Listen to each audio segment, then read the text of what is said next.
Hola, buenas noches.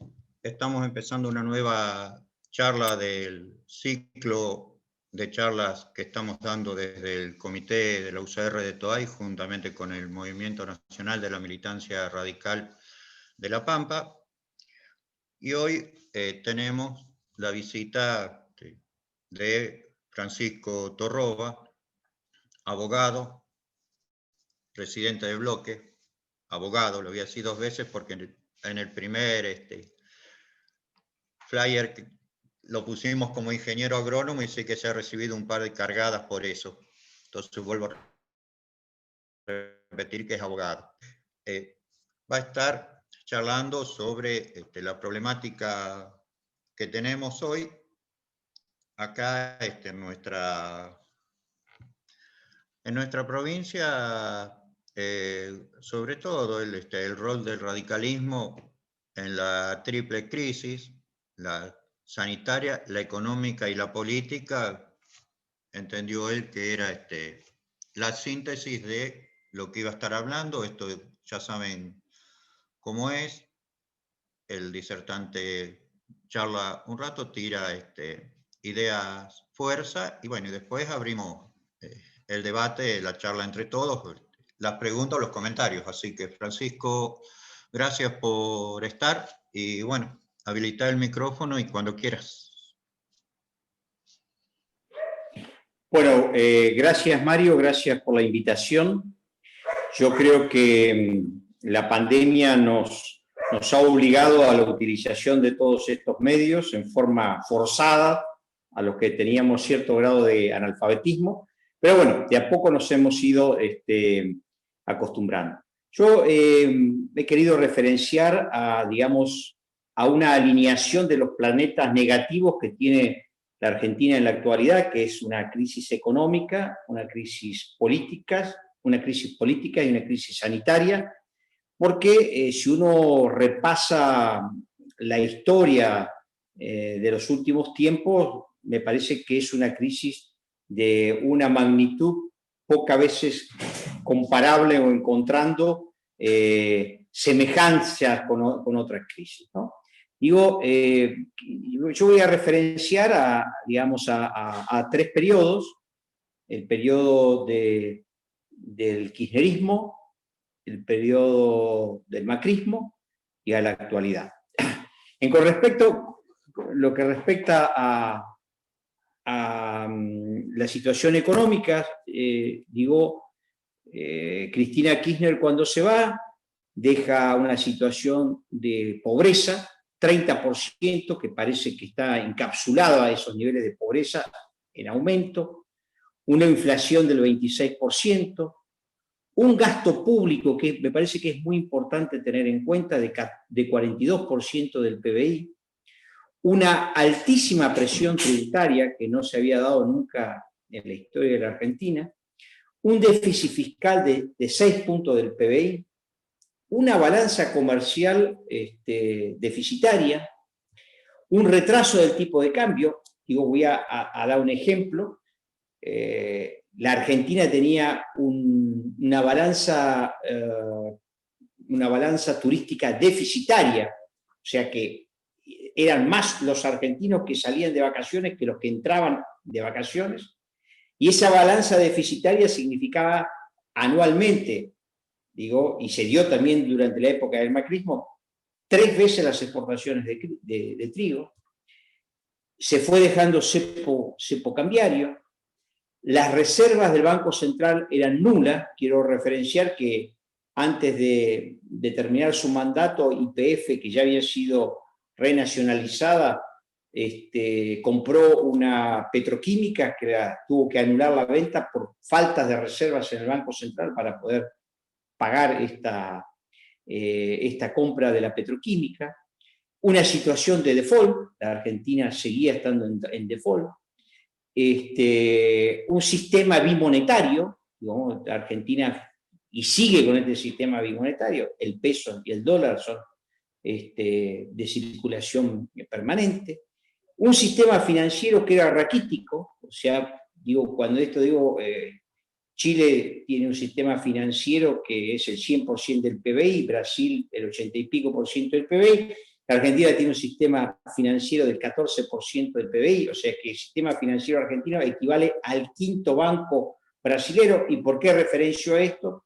Porque, digamos, es necesario tener un sistema financiero robusto para poder asistir a nuestras empresas de crédito. Con un sistema financiero de 14 puntos del PBI es imposible, digamos, contar para la inversión con crédito. Bajísimos niveles de inversión. La Argentina que deja Cristina Kirchner es una Argentina de 14 puntos de inversión del PBI. Con 14 puntos de inversión apenas estamos manteniendo la maquinaria que tenemos, pero no hay crecimiento económico. Hoy estamos en 10 puntos del PBI, por lo cual tenemos que tener una capacidad ociosa tremenda, pero además tenemos bajísimos niveles de inversión. Estancamiento económico. Desde el año 2011 que la Argentina no ha tenido prácticamente crecimiento. Y una altísima volatilidad económica. Esto es lo que deja Cristina Kirchner. ¿Por qué referencio a lo que deja Cristina Kirchner? Porque parece que vivimos en una etapa de paraíso con Cristina Kirchner y que después cambió. Digo, hay que reconocer que con el gobierno de Macri muchas de estas estadísticas negativas se consolidaron y se agravaron, pero no podemos decir esto es la consecuencia de 4 años del Macri. Para decir cómo hemos desaprovechado la década ganada, yo me tomé el trabajo de decir, bueno, en el censo del año 2010, la Argentina tenía 6.435.000 personas que no tenían agua potable. Y tenía 18.747.000 personas que no tenían cloacas. Es decir, a pesar de esa década ganada que se dice, teníamos esta cantidad de personas sin agua y sin cloaca. Y lo digo porque son parámetros que hacen a la calidad de vida, ¿no? Más allá que tenemos un déficit de 4 millones de 4 millones de viviendas en la Argentina. Para tener una idea de la magnitud que significa agua y cloaca, es una inversión de 60.000 millones de dólares y 80.000 kilómetros de cañería, con lo cual sería 2 vueltas al mundo en cañería para poder resolver un drama que significa tener esta cantidad de personas sin agua y sin cloaca. Eso es lo que nos deja la década ganada. Llegamos después al periodo de Macri y hay una pequeña baja de impuestos. Yo dije, tuvimos una alta presión tributaria, tenemos una pequeña baja de impuestos.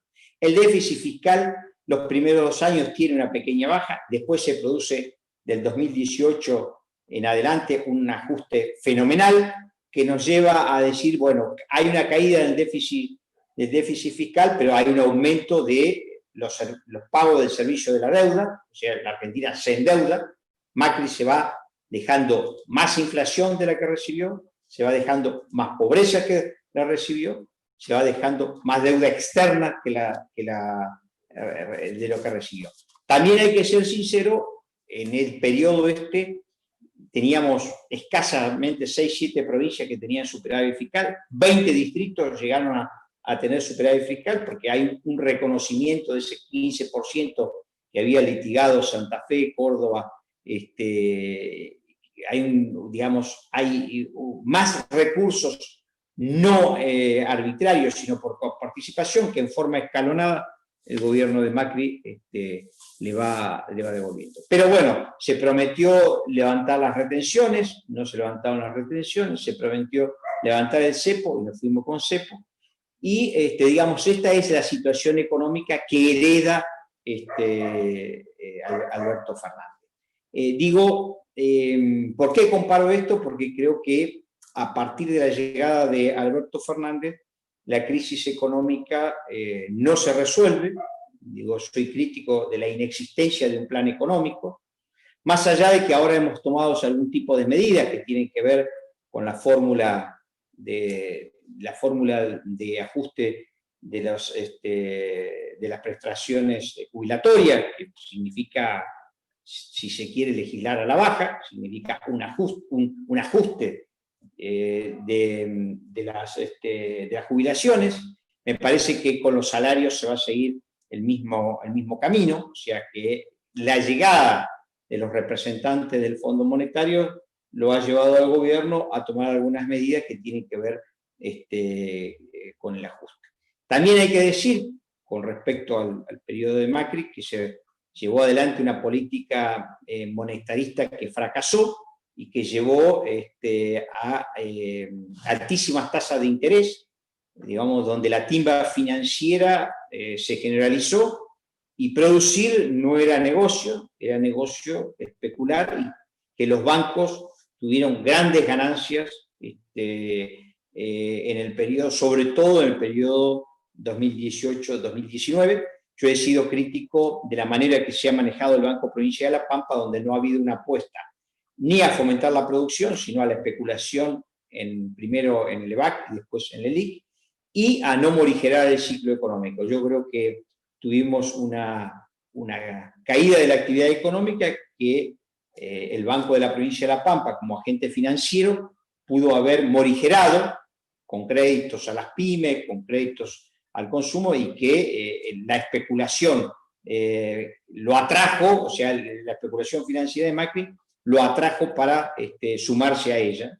Por ahí el gobernador decía, la culpa que tenemos es de Macri, pero el gobernador tenía plata para construir vivienda y no construía vivienda, sino que la tenía en la especulación financiera. O sea, para que ustedes tengan una idea, nunca un gobierno provincial ha acumulado tantos recursos como en el periodo de Macri, y nunca en la historia del Banco de la Pampa ha tenido ganancias tan extraordinarias como la que ha tenido en los años de Macri.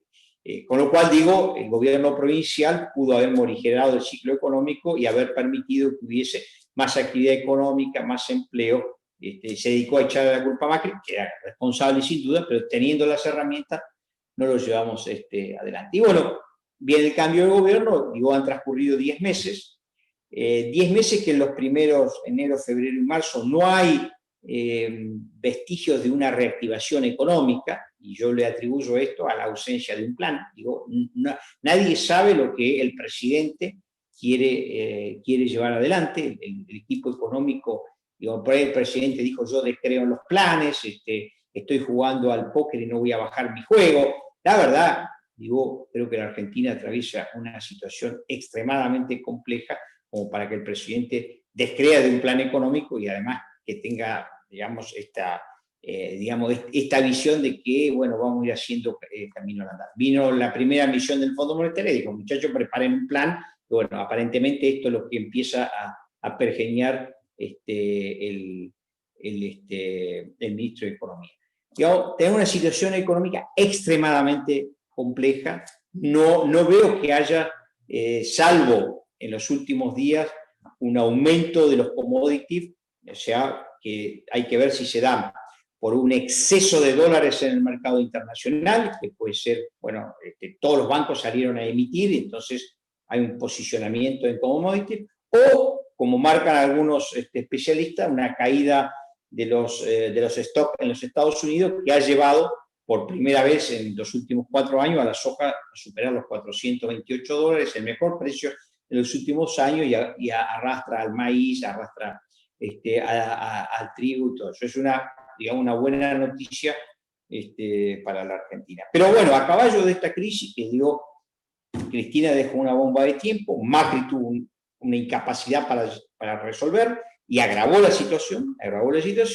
El presidente que tenemos no ha manifestado cuál es ahora parece que todos lo estamos planteando para después de la pandemia, y además, yo digo, en segundo lugar, tenemos una crisis política.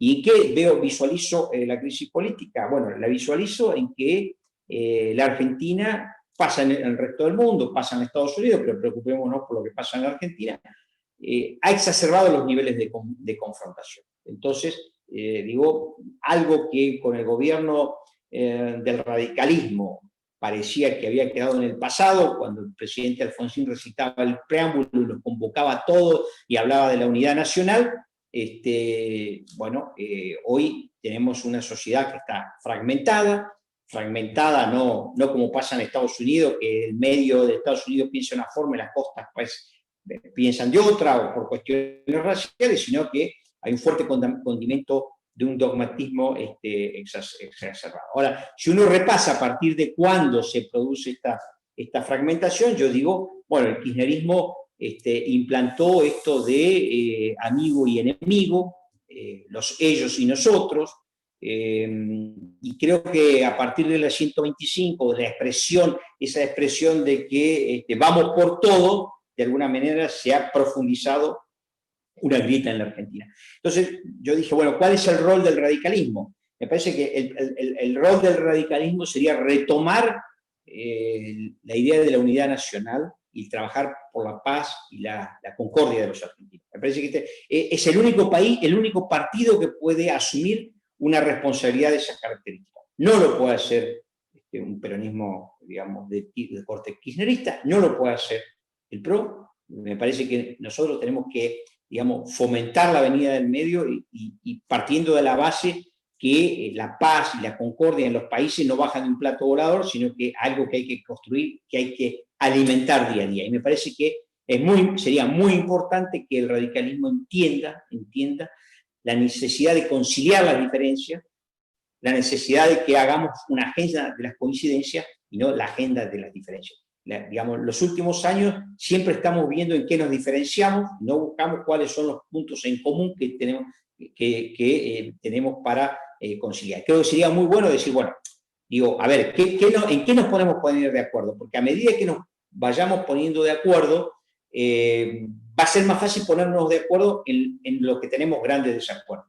Yo voy a contar, porque he visto que hay gente que es la primera vez que me escucha, digo, era legislador nacional, una fundación, me invitó a Finlandia a conocer, digamos, el sistema educativo finlandés, que bueno, los finlandeses se jactan, después de 40 años de haber estado bajo tierra, tienen un sistema educativo inclusivo, de calidad, que le ha permitido, digamos, ser la atención del mundo entero. O sea, los finlandeses están haciendo lo que a partir de la ley 1420 hizo la Argentina, digo, está haciendo eso. Docentes de alta calidad, con buena remuneración y digamos, una educación pública para todos y de calidad. Fue ministro de Educación, o sea que iba el ministro de Educación de Córdoba, Walter Grabac, ministro de Educación de La Rioja, Flores, Bullrich era ministro de Educación en ese momento, bueno, el actual ministro de Educación de Jujuy también viajaba, y yo siempre me ha quedado grabado, es decir, estuvimos con los sindicalistas, con las universidades que forman docentes, con las instituciones que median entre la educación y el trabajo, y fuimos al Parlamento. Nos recibió la presidenta de la Comisión de Educación y siempre me ha quedado grabado, arranca su conversación presentándose, yo soy fulano de tal, la presidenta de la Comisión de Educación, pertenezco, dice, al Partido Conservador. Yo pertenezco a la derecha en Finlandia. En Finlandia, el Partido Conservador, el Partido Socialista, el Partido Comunista, el Partido Agrario, el Partido Verde, en educación piensan lo mismo. Es una definición. Esto es como decir, bueno, digamos, logramos que todo el arco político tenga una misma política educativa. ¿Y cuál fue el caos? El temor al desastre. En medio de esa crisis, la dirigencia de todos esos partidos políticos se encerraron en un hotel, estuvieron una semana diciendo, bueno, esta va a ser la política educativa de Finlandia. Entonces, digo, bueno, yo creo que nosotros tenemos que ver, no manifestar permanentemente, utilizar los medios, a ver en qué estamos en desacuerdo, sino empezar a buscar los puntos en los que estamos, cuál es la agenda de las coincidencias, y después ver cómo administramos con un cierto grado de civilidad las discrepancias. Me parece que esto es un rol fundamental en el tema crisis política que vive la Argentina. Pero además crisis política agravada con un problema de representación. Yo visualizo un presidente débil, un presidente que llegó con los votos de otro, un presidente que a la mañana dice una cosa, a la tarde dice otra, con señales que por ahí digamos, son, si se quiere, que no contribuyen al momento que está viviendo la Argentina. Entonces, me parece que si esta crisis política se profundiza, las posibilidades de una salida de la crisis económica se desvanecen. Digo, es muy importante que tengamos un programa de gobierno, un programa económico. Esto es sumamente importante. Pero si ese programa de gobierno, ese programa económico no tiene credibilidad en la gente y no tiene el respaldo político que tiene que tener, va a ser muy difícil que zafemos de esta crisis. Y a esto se suma, yo dije, crisis económica de Cristina, crisis económica que dejé a Macri, y digamos, pasividad del actual presidente, falta de conocimiento de un programa económico. Yo le agrego, tras llovido mojado, la pandemia. La verdad que la pandemia, digo, podemos hacer una crítica hacia el gobierno que pensaba que no iba a llegar. Digamos, hoy todo decir, el ministro, que yo creo que el presidente no lo saca, González Ginés no lo saca, porque no lo puede sacar en el medio del río, no puede cambiar el caballo en el medio del río. Su primera expresión, esto no va a llevar a la Argentina. Decir, en julio, el hemisferio norte tenía una profunda crisis sanitaria y nosotros pensábamos que no iba a llegar a la Argentina. Este pensamiento nos llevó a perder tiempo, a no tomar medidas, por supuesto con las limitaciones que tenía la Argentina y las limitaciones del conocimiento que tenía. Y avanzamos con una cuarentena que ha sido extremadamente larga. El gobernador en la provincia de La Pampa ha tenido la movilidad de invitar a los presidentes del bloque. Él llama al comité de crisis. La verdad no es el comité de crisis, no me siento parte del comité de crisis. ¿Por qué? Porque antes de comunicar a la prensa y a la ciudadanía cualquier información al respecto, cuarentena, flexibilización, todo eso, el gobernador convoca a los presidentes del bloque. En esas reuniones que somos convocados generalmente 2 horas antes de que él informe a la prensa, nosotros aprovechamos para transmitir las preocupaciones, para transmitirle que la cuarentena es una caldera que tiene que tener una válvula de escape, que no se puede sostener eternamente en el tiempo, que además hemos planteado la necesidad de que no toda la provincia tenga el mismo funcionamiento. O sea, nosotros tenemos 19 localidades que tienen menos de 500 habitantes. Después hay otras tantas localidades que tienen menos de 1000 habitantes. Y tenemos 63 de las 74 o 78 localidades que tienen menos de 3000 habitantes. Entonces, entendíamos que no era lo mismo la actividad económica, la actividad física, la actividad laboral en esas localidades de menos de 3000 habitantes que en las localidades que tienen Santa Rosa y Pico arriba de 50 o 100.000 habitantes. Bueno, parte de todas estas cosas se fue comprendiendo. Digo, en esta crisis sanitaria ha sido un aprendizaje. Digo, ¿por qué? Porque, digamos, ni el oficialismo ni la oposición sabe a ciencia cierta qué es lo que hay que hacer. Esto es así. Y creo que la participación nuestra nos ha llevado a que contribuyamos a la flexibilización. Planteamos que había actividades que eran al aire libre, que no era lo mismo que actividades en el interior. Planteamos que hay muchas localidades que el transporte de pasajeros es prácticamente nulo, a diferencia del AMBA o de Capital, que tiene una fuerte incidencia. Y bueno, de a poco parte de esos reclamos que se fueron siendo tomados. En la última reunión que tuvimos con el gobernador, nosotros le planteamos la necesidad de que todas las limitaciones que se fijaran para el tránsito en el país fueran homogéneas para todas las provincias. Era inaceptable que San Luis, una república aparte, que La Pampa tuviera la suya, que provincia de Buenos Aires, o sea, digamos, había que compatibilizar, digamos, en jefatura de gabinete con los gobernadores, homogeneidad para todas las provincias. Y además que las limitaciones que se pusieran a las libertades, si se quiere, de circulación, tendrían que tener el respaldo del Congreso. Es decir, que se votara en la Cámara de Diputados las decisiones que se tomaran a nivel nacional, que fueran uniformes. No podíamos andar googleando qué es lo que en cada provincia se requiere. Y por otro lado, por otro lado, se acercan las fiestas, esto ha sido extremadamente desgastador, ha generado, o sea, medio que al principio de la cuarentena nosotros propusimos incorporar a la gente de salud mental y se rieron, después terminaron incorporando a la gente de salud mental. Esto ha generado daño, esto ha afectado anímicamente, afectivamente, y bueno, planteamos, se vienen las fiestas, hay que buscar la manera de flexibilizar los encuentros de la familia, porque hay gente que está nosotros recepcionamos todos los días, gente que está en Río Negro, gente que está en Neuquén, y excede más allá del tránsito laboral que puede existir entre una cosa. O sea, nosotros le vamos a acompañar mañana al señor gobernador una contribución de lo que serían protocolos para ingresar a la provincia, teniendo en cuenta, digamos, la cercanía de la fiesta y teniendo en cuenta, bueno, lo insostenible que es esta clase de cuarentena.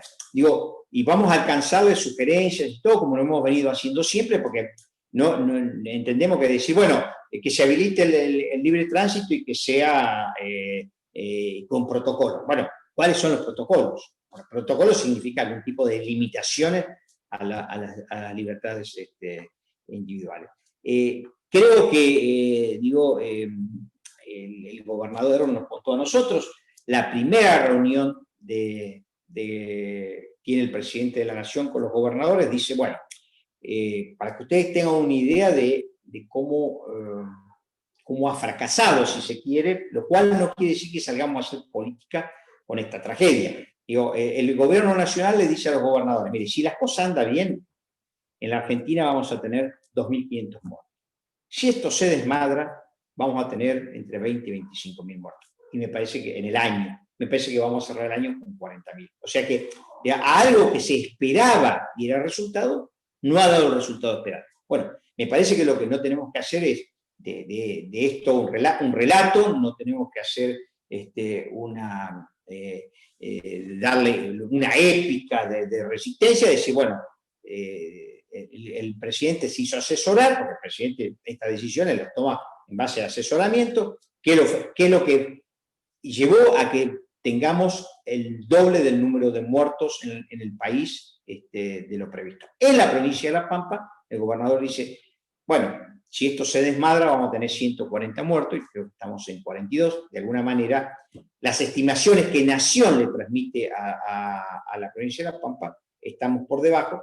Pero bueno, yo digo, todos sabemos, hemos leído, hay una universidad alemana que dice que en las zonas de la costa, las ciudades costeras, las estadísticas están dando que el coronavirus pega más fuerte. Tenemos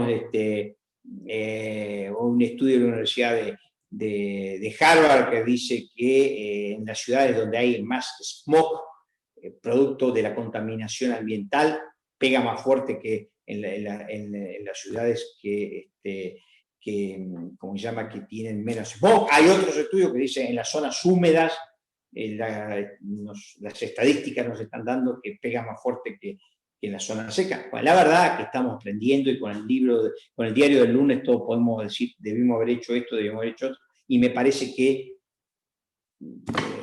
el radicalismo tiene profesionales que pueden hacer aportes. De hecho, Rubinstein lo he visto haciendo algún tipo de aporte, y nosotros tenemos que, digamos, tener, para las tres crisis que estamos viviendo, aportes. Dije, ¿cuál es, para mí, la reconciliación de los argentinos? Tiene que ser una bandera del radicalismo.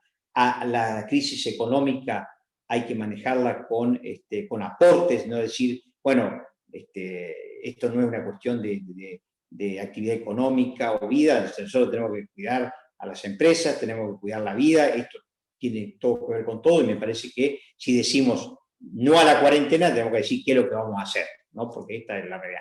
Y yo digo, sí entiendo que se perdió un tiempo, porque a diferencia de Europa, la gente se moría en la calle, acá la gente se muere en los hospitales. Digo, pero la cantidad de muertos, de alguna manera, hoy nos está colocando como el séptimo, octavo país en el mundo en proporción a la cantidad de habitantes, lo cual quiere decir que no dio resultado. Y yo, en lo personal, creo que lo que faltó fue salir a buscar el virus, testeo, pero digo, soy abogado, no puedo digamos, resolver esto. Y vuelvo a la primera crisis para terminar, me parece que la Unión Cívica Radical tiene que tener insumos necesarios para un plan económico. Me parece que no podemos seguir hablando solamente de repartir, que digamos, me parece que las dos fuerzas políticas, el peronismo y el radicalismo, siempre estamos hablando de repartir, sino que la forma de insertarse es cómo vamos a generar riqueza. Que para mí hay cosas que son fundamentales. No, un plan económico es inviable si seguimos teniendo este sistema bimonetario. Los chilenos tienen una buena experiencia de la época de Eduardo Frei con la UEF, hay que buscar un sistema monetario que logre que los activos argentinos entre monetarios y inmuebles son fuera de la Argentina 370.000 millones de dólares. Fuera de la Argentina, muchos dentro de la Argentina. La fuga de capitales ha sido una constante, fuga de capitales legal e ilegal, ha sido una constante de la década del 70 en adelante. Entonces, me parece que si tenemos activos por 370.000 millones de dólares y creamos un sistema que genere credibilidad, que genere la luz en el fondo del túnel y empezamos a recuperar parte de esos activos, me parece que tener un sistema financiero que crezca, no para la especulación, sino para la producción, y recuperar parte de esos activos por el efecto multiplicador que tiene en el crédito, sería muy, muy importante. Así, yo con esto termino. Creo que el radicalismo tiene que tener una actitud propositiva, dejar de lado la perpetua confrontación. Creo que la sociedad se va a cansar de la confrontación entre los políticos, y lo que tenemos que hacer es, digamos, con humildad, no crearnos los dueños de la salida de la crisis, con humildad, ir con nuestros insumos y nuestra propuesta a lo que yo digo. Creo que si esto sigue así, vamos a tener que formar un gobierno de unidad nacional para poder sacar a la Argentina adelante. Bueno, muchas gracias, Mario. Gracias, Francisco. Realmente, bueno, ahí te están felicitando en el chat por la charla que diste, y hay un par de preguntas que te hicieron acá.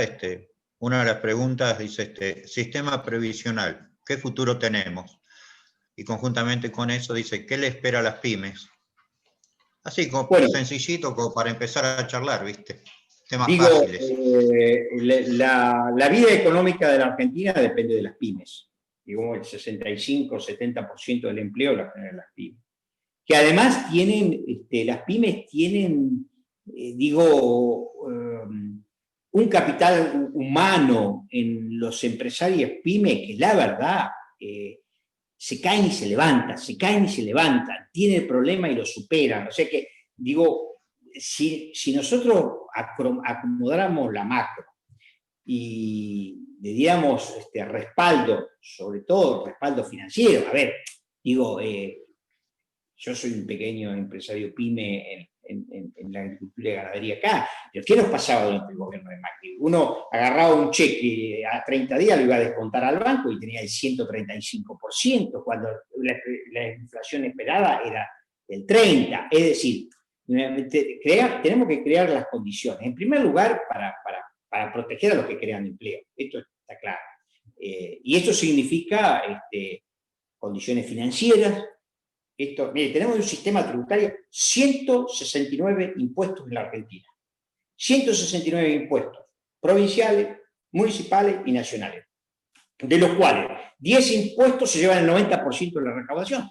Bueno, empecemos a buscar una simplificación, porque si no, el empresario no solamente tiene empleados que trabajan, sino tiene que tener un estudio contable y jurídico para poder resolver esto. Me parece que es muy importante que creamos condiciones para la competitividad. Y la provincia de La Pampa son todas empresas pymes. Fíjense lo que acaba de pasar. Hoy, tapa de los diarios, la empresa que hace biocombustible en General Pico acaba de darle vacaciones a su personal con el 75%. Porque la verdad que las pymes, hay 30 empresas pymes que producen biocombustible.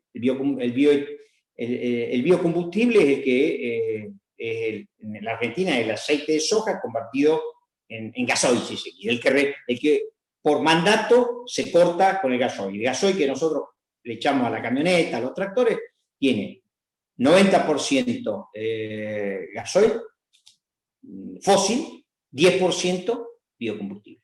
Y la Argentina tuvo 2017, 2018, el mismo 2019, récord de producción para exportación y para el corte, que en el bioetanol es el 12% y en el biocombustible es el 10%. Bueno, eso son unas 50 fábricas y las que producen para el mercado interno no exportan.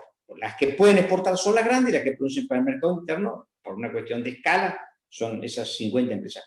Bueno, yo estuve averiguando, estuve indagando, le llevé al gobernador la preocupación de que digamos, hoy van a cerrar todas estas fibras. Bueno, digo, si una empresa no puede tener esos niveles de incertidumbre. Eso creo que es muy importante. Rescato el capital humano. Digo, yo conozco acá y en otras provincias tipos que se matan y que digamos, hipotecan su casa y que se caen y se levantan y todo, porque tienen una garra y una fibra. Yo digo, son tipo Ginóbili, esos empresarios. Y después el tema de las jubilaciones, digo, en el mundo está el sistema jubilatorio, digamos, en revisión. Lo cual me parece que tenemos que ponerlo en revisión, pero esto significa un acuerdo político. Acá ninguna fuerza política puede resolver el tema jubilatorio porque hoy, ¿cuál es el problema que tenemos?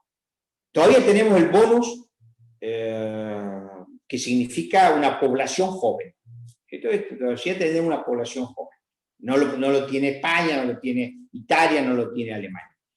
Ahora bien, el problema que tenemos es que, entre las condiciones que por ahí no nombré, y que quedó de Cristina y después, una economía altamente informal. El 40% de la economía es informal. Entonces, si el 40% de la economía es informal, tenemos 40% de la mano de obra en la informalidad. Entonces, ¿qué es lo que está pasando hoy? Está pasando que el sistema jubilatorio se nutre de los aportes de los que están en actividad, el 50%. El otro 50% se nutre de impuestos. Bueno, un detalle que yo dije en su momento, toda la región tiene un gasto público de 26, 27 puntos del PBI. La Argentina lo llevó al 42% con Néstor Kirchner. Néstor Kirchner hereda una inflación de 3, 4 puntos. Cristina cuando se va deja una inflación de 26, 30 puntos. Néstor recibe superávit fiscal y superávit en la balanza comercial. El famoso superávit Jimeno se destrozó en todo eso. Pero esa bonanza que tuvimos con el yuyito y con fue, digamos, potenció un pico y cayó. Y nosotros seguimos con el mismo gasto público que en el momento de bonanza. Esta es una de las cosas que yo veo que el presidente todavía no le cayó la ficha. No le cayó la ficha y porque dice, si nosotros con Néstor arreglamos la situación, ¿por qué no la vamos a arreglar ahora? Sí, pero cuando estaba Néstor recibió baja inflación, superávit fiscal, superávit comercial y además un gasto público que era 26, 27 puntos del PBI, hoy es 42. Y de ese gasto público, la mitad del presupuesto nacional son jubilaciones. Entonces, creo que hay que, digamos, los uruguayos tuvieron un sistema que le permitió aumentar las jubilaciones de las mujeres, pero que llevarlo a lo mismo que los hombres. Pero, o sea, las mujeres de 60 años tenían que jubilarse a los 50, pero si tenían 2 hijos, se jubilaban a los 63. Si tenían 4 hijos, se jubilaban a los 61. Digo, la realidad es que la vida se ha extendido, esto es así. De hecho, para ser piloto en las líneas aéreas internacionales y americanas, antes era hasta los 60 años, ahora se puede ser piloto hasta los 65 años. Estamos hablando de una actividad que requiere reflejo, concentración, riesgo. Entonces, me parece que esto tiene que formar parte de decir, bueno, tenemos un problema. Todas las fuerzas políticas, ¿qué ponen? Porque esto de decir, estamos en desacuerdo, va a pasar.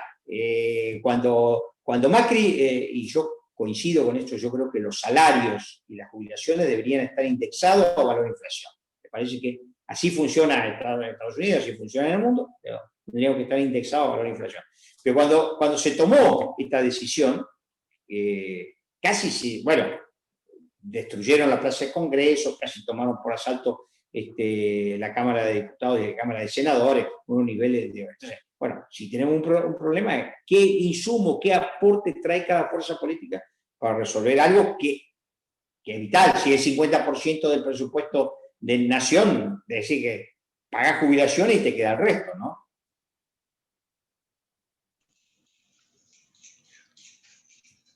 Bien. Ahí, Francisco, no sé si... ¿Me escuchás? Sí, te escucho. Acá está una pregunta como diputado. Preguntan, dice, Adalberto pregunta, ¿qué pasa con el SICREV? ¿Cuáles son las ideas o proyectos a presentar? O si hay alguna posibilidad de realizar alguna demanda judicial con respecto a eso. Bueno, al principio yo te voy a decir que las demandas judiciales no han prosperado, porque convengamos que la justicia es pro Estado y en contra de los... es más, yo tengo mis hijos que han sido, los abogados han sido partícipes de esas demandas y no han prosperado. Lo que sí, la presión, digamos, nosotros lo hemos planteado y todo, nos debemos una reunión, el ministro de Economía fue para dar ciertas explicaciones sobre modificaciones del presupuesto y acordamos dedicarle una jornada al tema del SICREV. Ha habido una quita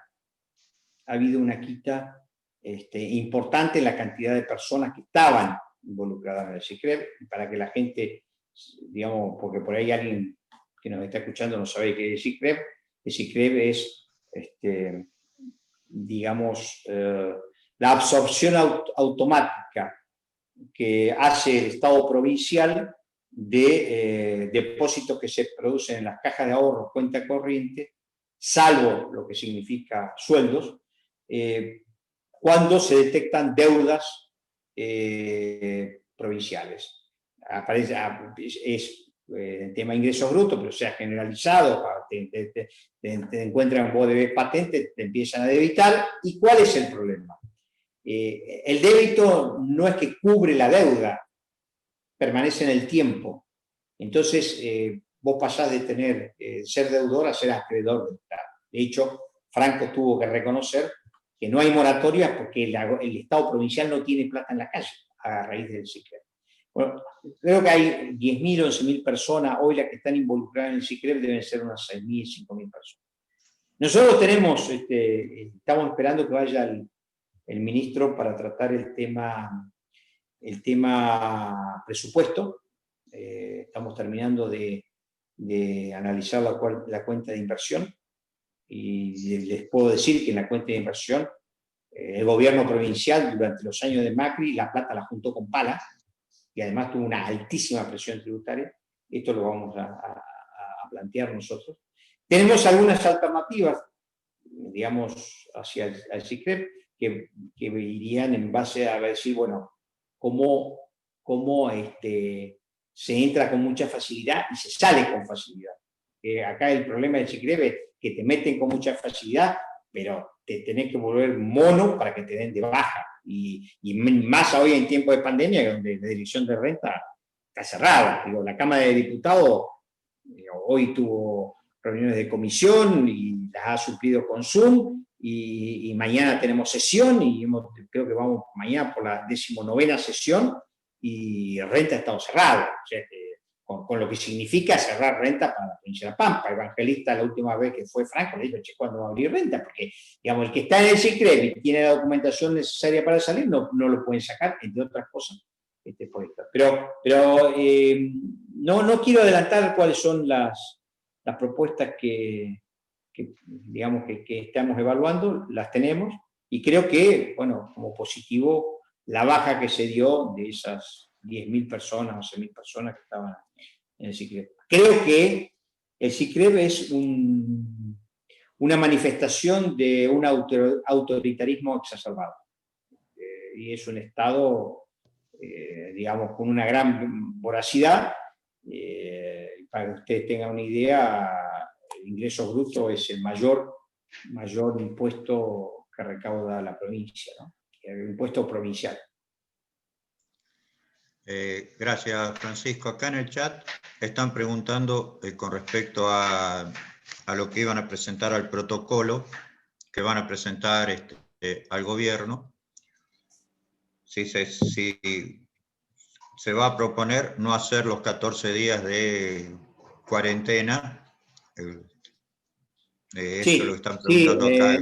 Nosotros vamos a proponer, no le vamos a proponer un protocolo, le vamos a sugerir una serie de ideas para que las evalúen e incorporar al protocolo, porque, digamos, digamos, la autoridad de aplicación son ellos, pero nosotros vamos a proponer el acortamiento de la cuarentena. La provincia de La Pampa tiene miles de casas deshabitadas o cerradas. Vamos a proponer que se habiliten a título oneroso o a título gratuito la posibilidad de que esa cuarentena no sea en un hotel, sea en una casa. Digamos, si uno recorre Santa Rosa, te da cuenta que se vende casa cerrada. No quiero dar el número total, pero digo, hay miles en la provincia de La Pampa.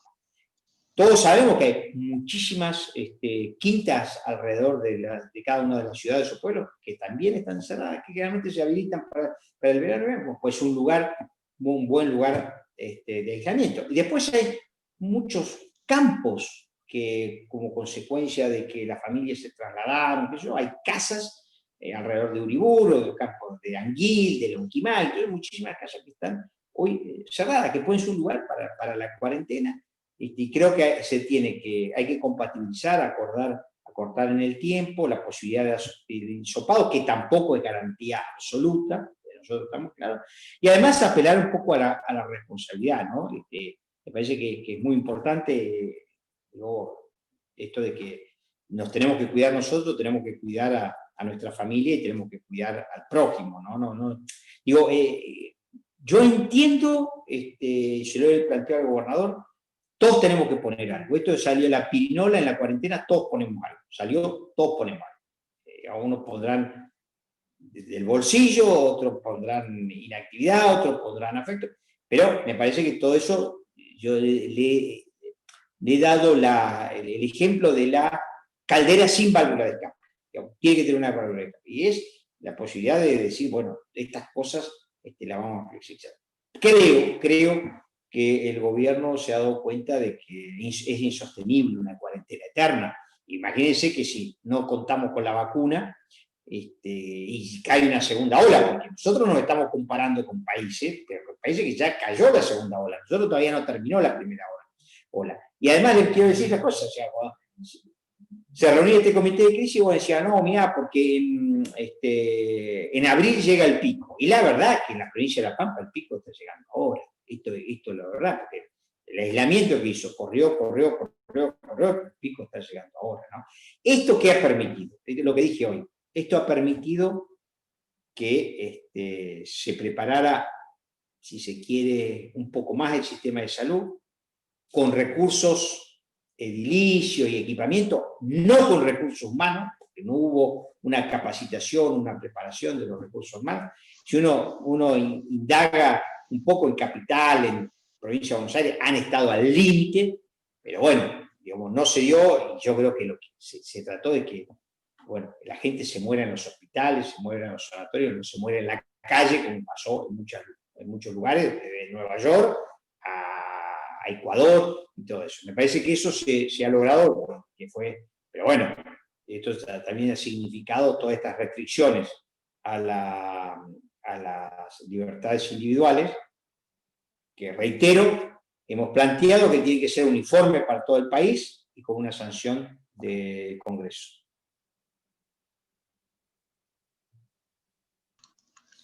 Bien, ahí Pepe Giunta decía que no te escuche Graboy, de que había campos y eso, pues por ahí venía. A ver, La provincia al plan Artigas le puede ofrecer, tiene 60.000 hectáreas sin regar en Río Colorado. Digo, el presidente dijo que hay, digamos, superficies del Estado que están en... A ver, lo que yo sí quiero decir, que por ejemplo, en la década del 70, Argentina producía 15 millones de toneladas de grano y el año pasado le pegamos el palo, 149 millones y media. Es decir que, digamos, pasamos de producir 15 millones 10 veces más. Hay muy pocos sectores que han hecho eso. Estaba revisando unos libros y encontré un reportaje a Felipe Solá, que era, en aquella época era secretario de Agricultura y Ganadería de Menem, en el año 94, que dice, año 94, vamos a tener una cosecha récord, dice, vamos a andar en casi 45 millones de toneladas. Le metimos el año pasado 149 millones y medio. Sí, digo, el sector ha seguido produciendo, me parece que hay que revisar la sustentabilidad del sector, ahora hay una corriente de agroecología y todo eso, me parece bien que revisemos, digamos, los métodos y los paquetes tecnológicos. Los paquetes tecnológicos siempre son limitados en el tiempo, nunca, y hay una tendencia a disminuir la cantidad de fertilizantes y una preocupación por los alimentos de calidad. Pero la verdad que hay que producir alimentos para 10.000 millones de habitantes, y el mundo ha achicado el hambre, ¿no? Nosotros tenemos un problema de hambre por pobreza, por mal reparto, por una incapacidad de los argentinos. Pero hay muchos países del mundo que son importadores de alimentos, y les puedo asegurar que la preocupación si la Argentina produce o no produce alimentos. Yo estaba en la Comisión de Amistad con China en el Congreso, y los chinos, cada vez que venía una delegación, era para saber si la Argentina va a seguir produciendo alimentos en la misma cantidad y calidad, porque para ellos es de vida o muerte, ¿no? Esa situación, más de 2.000 millones de habitantes, y la India 1.200, Pakistán, bueno, para colmo son potencias nucleares. Entonces, digo, Grabois, me parece que, digamos, la Argentina tiene todavía superficie sin trabajar. La zona de Riego, la provincia de La Pampa, tiene 60.000 hectáreas, porque no sé si hay, digamos, hay gente para trabajar en esas áreas, ¿no? Y sí, tiene hectáreas para ir a sembrar perejil. Otra de las preguntas que hay dice, bueno, los productores están haciendo picadas y mejorándolas, pero se ve que los caminos provinciales, las picadas se están llenando, se están tapando de monte. Si hay algo de eso, si han planteado algo, si hay algo, y después había Víctor Escososa que había pedido, Cocosa, perdón. Eso y es no cierto, sé si Osvaldo está limpiando la pantalla o pidiendo la palabra. Perdón, Francisco. Ahora sí, contesta que... No, digo que los caminos que se están achicándose, vamos a decir eso, los caminos que se achican como consecuencia de que se cavan o que se llenan de renuevos son los caminos de ejido municipal. Esto es así, no está pasando en las rutas provinciales. Bueno, digo, así como planteé la necesidad de agua, cloaca, vivienda, me parece que la Argentina necesita repasar su red caminera, digamos. Me parece que no tengamos una red de autopistas que conecte a todas las capitales, que garantice la circulación de los bitrenes, que significan menos toneladas por eje, menos contaminación y abaratamiento de costos. Que podamos compatibilizar el ferrocarril con el camión. Bueno, tener caminos en condiciones significaría menos contaminación y una caída de los costos del 40%. Cualquiera que me está escuchando sabe que trasladar un camión de maíz de Santa Rosa a Bahía Blanca es más caro que trasladarlo de Bahía Blanca a Shanghái por barco, los costos que tenemos nosotros. Y bueno, digamos, estamos hablando que la Argentina necesita competitividad, pero bueno, digamos, parte de la competitividad significa tener una infraestructura mínima, parte de la competitividad significa tener un Estado que tenga un piso de calidad, que sea meritocrático y no un botín del gobierno del turno, y significa tener un sistema financiero que exceda los 180 días. O sea, a ver, ¿por qué yo mencioné el sistema financiero brasilero, el sistema financiero chileno? Primero, porque esos países ahorran en pesos chilenos o en pesos o en reales. Primero, el ahorro no es en... Segundo, al lograr que se ahorren en esos pesos, bueno, tiene un volumen de plata para prestar que le permite a los bancos centrales decirle a los bancos privados, mirá, yo contribuyo a que vos tengas mucha plata, pero vos podés prestar, en el caso de Chile, el 60% de a quien vos quieras. Ahora, el otro 40%, yo, Estado, direcciono el crédito. Entonces vos decís, bueno, mirá, parte lo vas a prestar para hacer caminos, parte lo vas a prestar para renovar tractores, parte lo vas a renovar para que en la zona semiárida pueden tener una renovación de stock de vacas con mayor genética. Entonces, yo estoy haciendo hincapié de decir, bueno, esos países, aparte vamos a hacer una cosa, digo, para los argentinos sería como descubrir la pólvora, pero los países que tienen un sistema bimonetario, bueno, son 5 países en el mundo. Los países que tienen inflación más del 50% son 3 países en el mundo. Digo, entonces, no es que, bueno, que de Corea, de Alemania, no,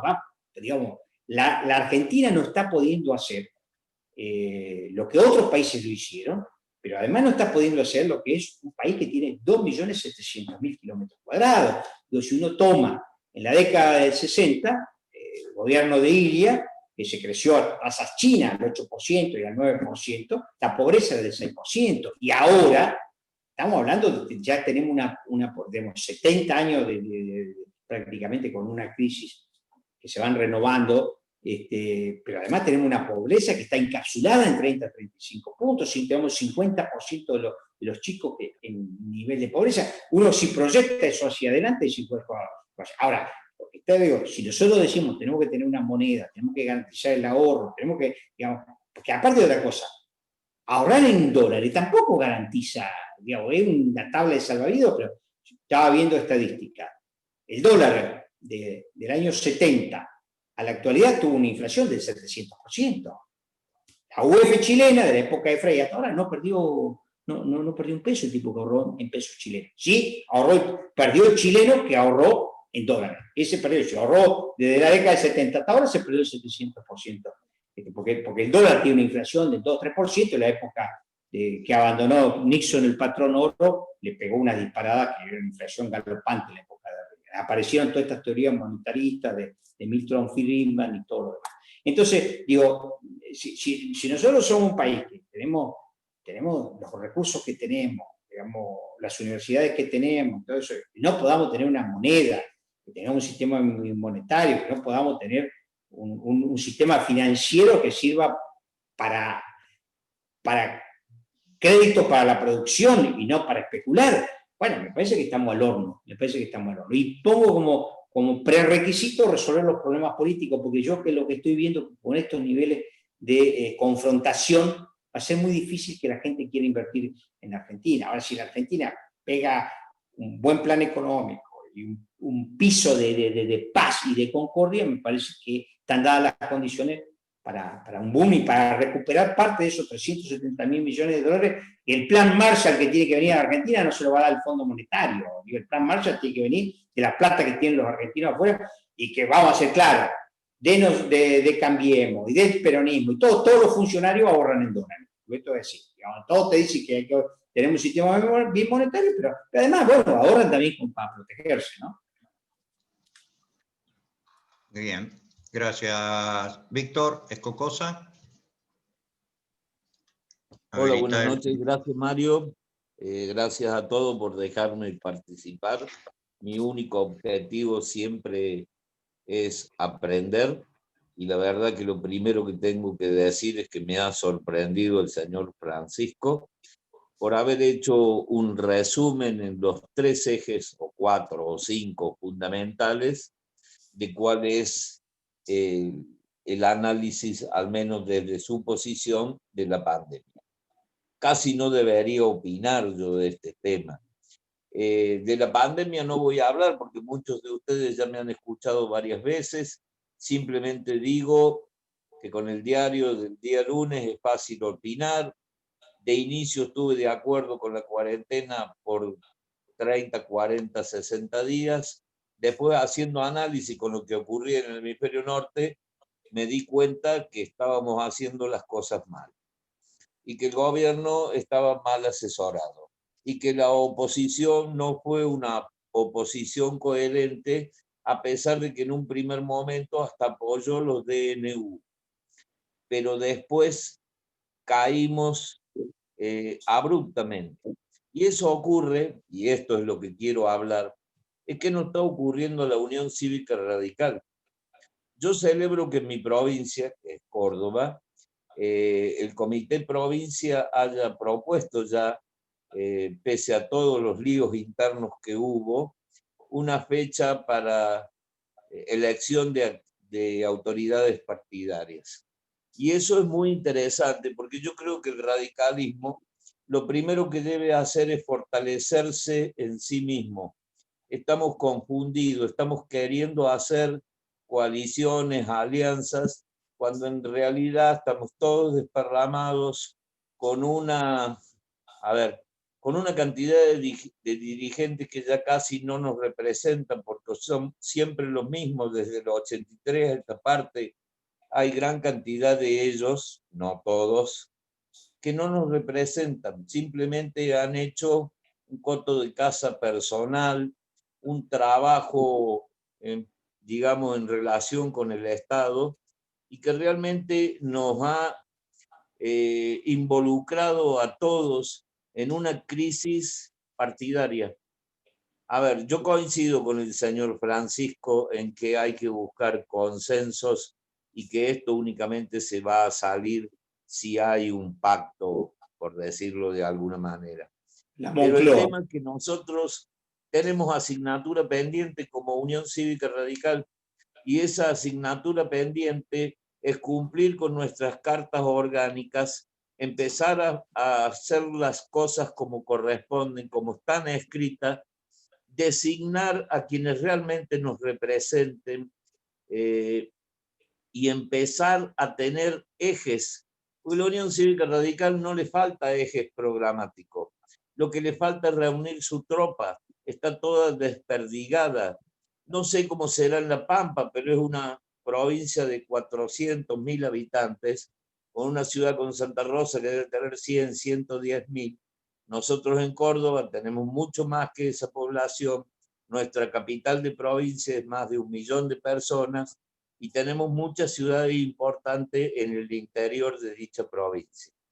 Entonces, celebro que mi partido, al menos en Córdoba, esté encontrando el camino para llamar elecciones partidarias, porque hace muchos años que no hacemos elecciones partidarias. Termina arreglando por consenso unos días antes. Y nosotros necesitamos que se renueven las autoridades. Yo tengo 66 años, hace más de 30 y pico que soy afiliado a la Unión Cívica Radical y jamás tuve un cargo, ni me interesan. Bueno, ahora sí, me han obligado prácticamente y me entusiasmaron con la idea.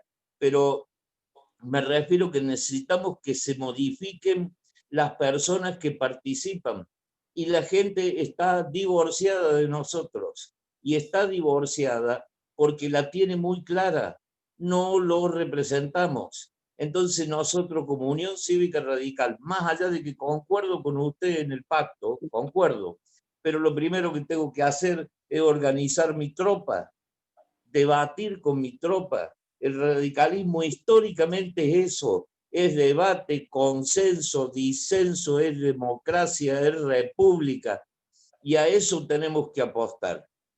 Me parece que debemos encontrar el camino, no debemos bajarnos a la banquina, y después veremos si hay necesidades, creo que sí, de hacer alianzas estratégicas, coaliciones o llámela como más le guste, pero con puntos en comunes, porque nos usaron en el gobierno anterior, nos usaron de pérgola, En mi ciudad, la mayoría de los fiscales, mi ciudad tiene más de 100, cerca de 100.000 habitantes, la mayoría de los fiscales eran de nuestro partido, la mayoría de los que controlaban eran de nuestro partido, y nosotros no tenemos participación. Entonces, eso es un problema interno de la Unión Cívica Radical. A eso tenemos que apostar. Sé que los tiempos nos agobian, nos pasan por encima, nos comen, pero lamentablemente tenemos que retomar ese camino. Yo le agradezco, Francisco, su disertación ha sido brillante. Yo no tendría ni siquiera que haber hablado, pero quise hacer un pequeño aporte a la confusión general. Gracias. Gracias, Víctor. Coincido con usted, me parece que lo más importante que tiene el radicalismo por delante es su agenda. Digo, nosotros tenemos que preocuparnos por la agenda municipal, provincial y nacional y no tener la agenda del radicalismo, digo, la agenda interna, la agenda de los problemas de la Argentina y de las provincias y de los municipios tiene que estar por arriba de las agendas internas. En segundo lugar, creo que el radicalismo históricamente fue un partido de alas y tenemos que, en lo personal creo que tenemos que recuperar eso, ¿no? Fue el partido de la transición, eso significa un costo acá y en todo el mundo, la transición del autoritarismo a la democracia. Fue un partido después que hubo dirigentes que abandonaron el partido. De hecho, se fue Carrió, se fue Margarita Stolbizer, se fue López Murphy, y eso significa costo. Entonces, creo que, en primer lugar, tenemos que tener una agenda de la gente, no la agenda interna del radicalismo. En segundo lugar, tenemos que tener la tolerancia para saber conciliar distintas alas dentro del partido. Y para terminar, yo creo que acá se habla mucho y nadie sabe lo que fue, pero quiero de alguna manera reivindicar el pacto de la Moncloa, donde Adolfo Suárez pudo sentar a Carrillo, el secretario general del Partido Comunista, que había estado en el exilio, a Felipe González y a Fraga Iribarren en la misma mesa, y sacar un programa en común que le permitió a España, digamos, insertarse dentro de la Unión Europea. Eso es más fácil hacerlo allá pero yo quiero reivindicar los pactos que significan concurrir con insumos, debatir y conciliar. Me parece que eso es el desafío de la política. Ahora, los pactos donde uno va y desde el verticalismo, como ha pasado en los últimos 4 años de gobierno de Macri, te dicen vos tenés que hacer esto porque Macri nunca se equivoca, yo creo que eso ha sido el fracaso. Y además estos fracasos, ¿qué hace? Conspiran contra la posibilidad de acordar que necesita la Argentina. Entonces dicen, no, pero ¿para qué vamos a acordar si ya fuimos y no nos dieron pelota, fuimos furgón de cola, no tomaron en cuenta, como se llama, digamos, la formulación de políticas, que esto no era una cuestión de cargo, era ver cómo formulábamos políticas. Creo que el gobierno de Macri fracasó, de hecho las encuestas lo están dando que han fracasado, pero bueno, nosotros tenemos que, digamos, creo que fue un gusto, si se quiere, autorreferencial, digamos, una propuesta de decir, bueno, tenía que satisfacer ese objetivo de vida, pero no era el objetivo del país. Creo que el país tiene que romper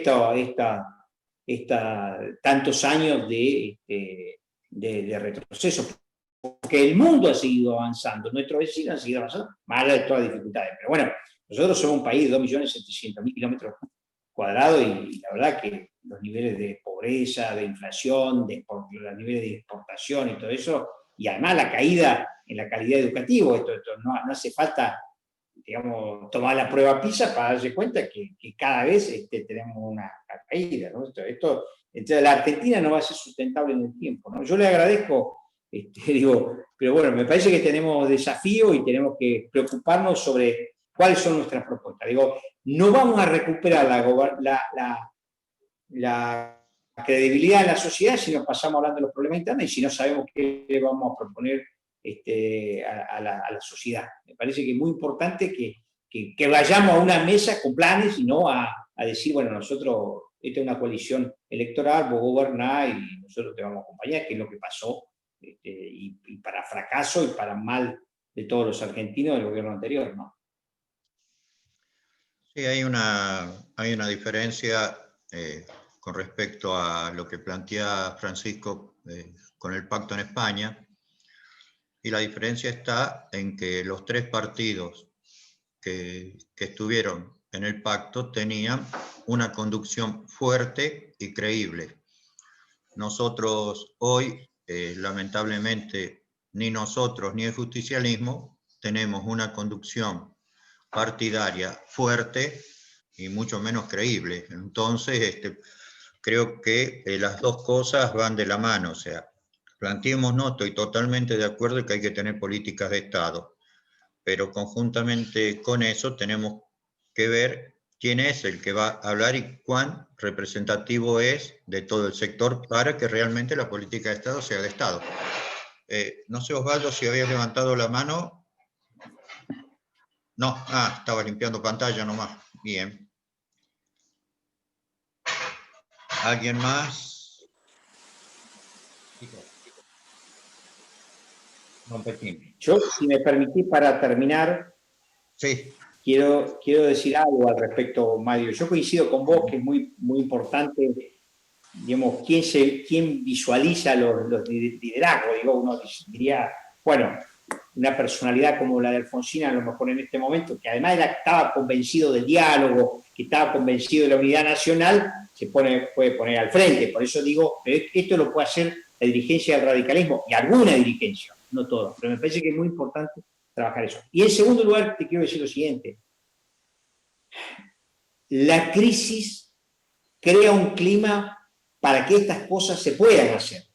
Y como Churchill diría, no desaprovechemos una buena crisis. Digo, me parece que el hartazgo, la profundización de la crisis y todo eso puede llevar a que se den las condiciones para que el radicalismo pueda conducir un proceso de estas características. No digo, no solo, porque esto, a ver, tenemos que ser conscientes de la gravedad y de la complejidad de la crisis para pensar que una sola fuerza política saca esto adelante. Porque, a ver, ¿qué es lo que está pasando ahora?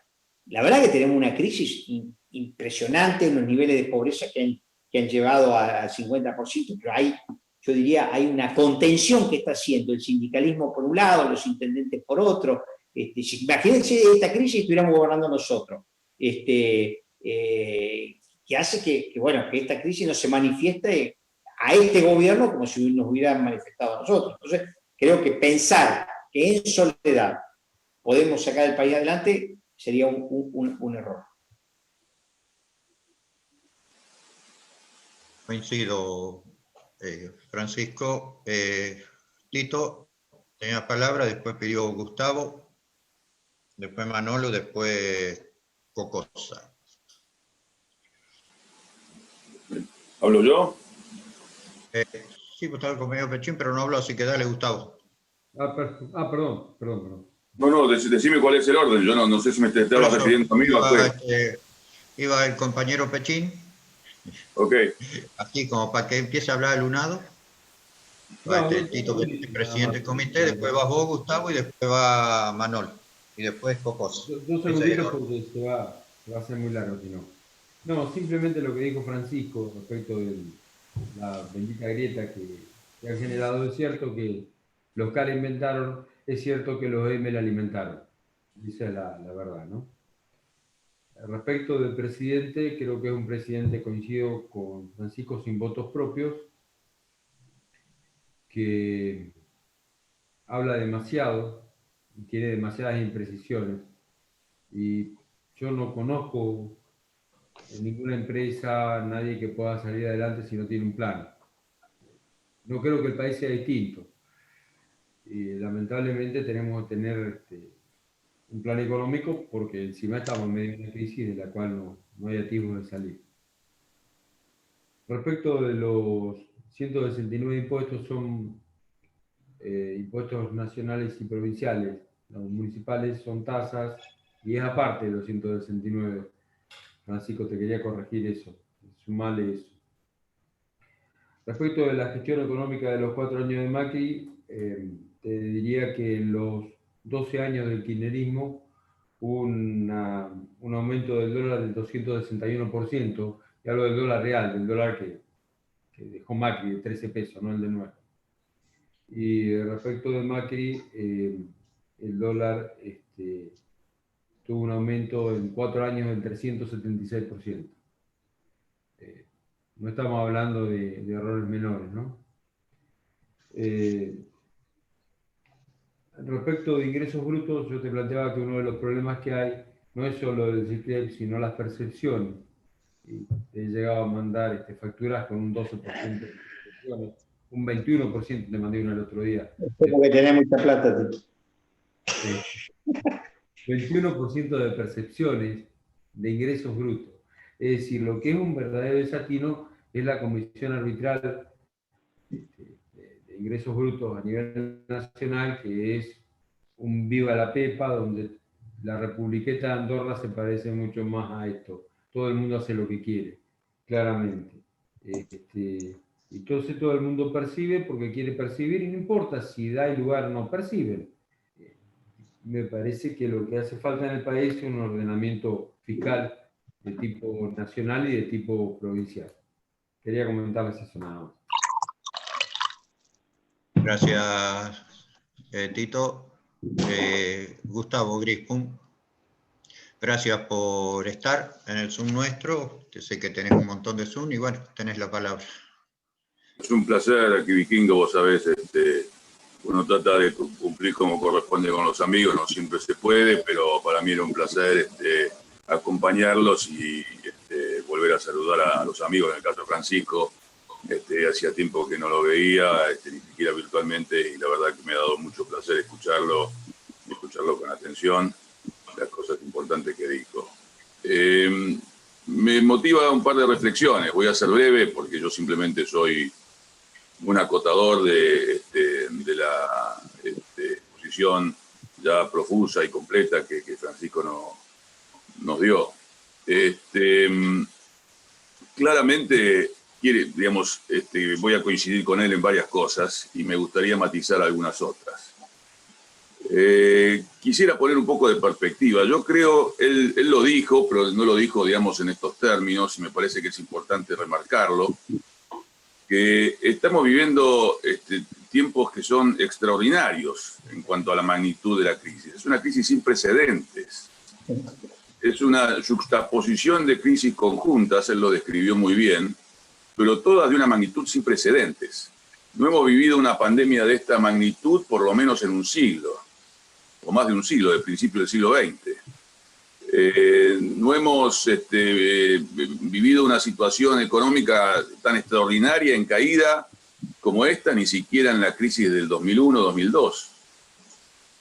No hemos sufrido una situación de crisis social de la magnitud que estamos sufriendo prácticamente en ningún momento de la Argentina moderna, por lo menos la Argentina de posguerra.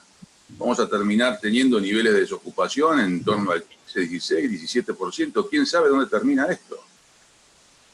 Y me da la sensación de que estamos para peor. No es solamente la magnitud de la crisis, sino la anomia sobre la cual giramos permanentemente en el día a día, en la coyuntura y en la crispación permanente frente a una situación de esta naturaleza. Y yo creo que acá hay responsabilidades de todos, como es necesariamente de todos la posibilidad de la solución al problema.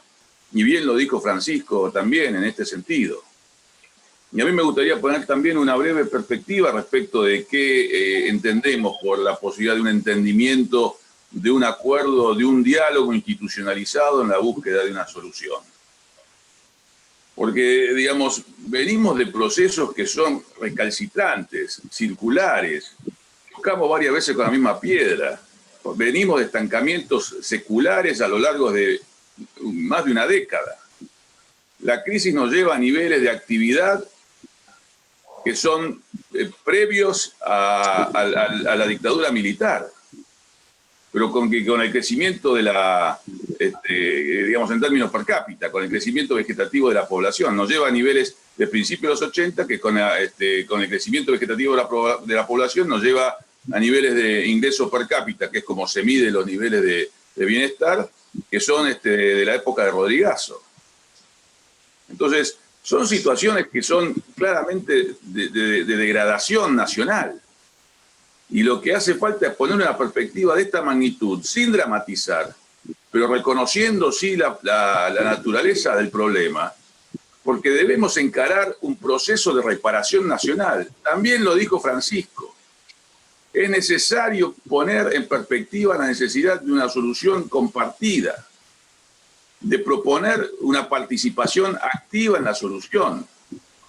Y sin embargo, me parece que como oposición política nos agotamos en el oposicionismo, en la crítica permanente, no porque no haya motivos, ciertamente, pero no es eso una cuestión suficiente frente a la magnitud de este contexto. Y es también una responsabilidad nuestra como oposición salirnos de esa dialéctica perversa. Sabemos lo que eso ha generado en la política en los últimos tiempos. Sabemos que eso alimenta las posiciones agrietadas y que esto beneficia a ambas partes más interesadas en mantener este estado de cosas para su propia alimentación de capital político, pero que en el medio está el país, está la gente que sufre, está la gente que tiene hambre, que tiene desesperanza. Está en el medio una fenomenal crisis de representatividad, esto es de legitimidad de representación, ciertamente no de legitimidad de origen, que no nos llame esto error, pero sí de legitimidad de ejercicio, y esto nos cruza transversalmente a todos, principalmente al gobierno, desde ya, pero también a la oposición, y también adentro del partido. Entonces, acá se planteó de alguna manera, bueno, ¿qué era primero, si el huevo o la gallina? ¿Es la agenda nacional para que la gente no nos vea siempre mirándonos el ombligo del internismo? ¿O es primero ordenar los patitos en casa para después poder tener un poco de orden en el planteo nacional? Y bueno, es una discusión casi diría, digamos, inmaterial. Son ambas cosas. Pero ciertamente,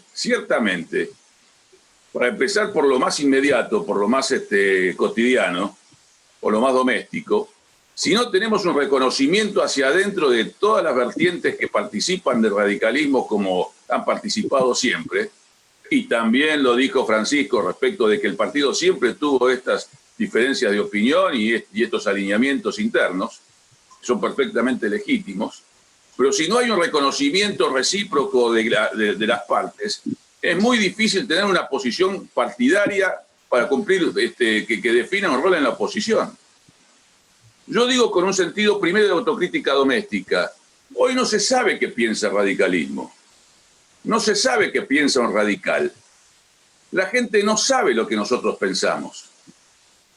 Pensamos tantas cosas como quien opina y por lo tanto no pensamos ninguna como partido.